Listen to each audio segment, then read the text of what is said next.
And Jacob lifted up his eyes and looked, and behold, Esau was coming, and 400 men with him.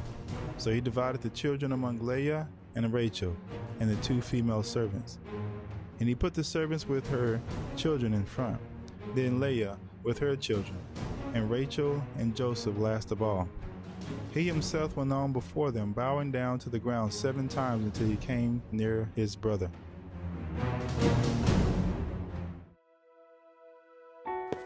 But Esau ran to meet him, and embraced him, and fell on his neck, and kissed him, and they wept. And when Esau lifted up his eyes and saw the women and children, he said, "Who are these with you?" Jacob said, "The children whom God has graciously given your servant." Then the servants drew near, they and their children, and bowed down. Leah likewise and her children drew near and bowed down. And last, Joseph and Rachel drew near, and they bowed down. Esau said, "What do you mean by all this company that I met?" Jacob answered, "To find favor in the sight of my Lord." But Esau said, "I have enough, my brother. Keep what you have for yourself." Jacob said, "No, please, if I have found favor in your sight, then accept my present from my hand. For I have seen your face, which is like seeing the face of God, and you have accepted me. Please accept my blessing that is brought to you, because God has dealt graciously with me, and because I have enough." Thus he urged him, and he took it. Then Esau said, "Let us journey on our way, and I will go ahead of you."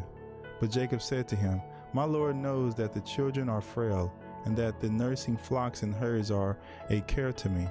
If they are driven hard for one day, all the flocks will die.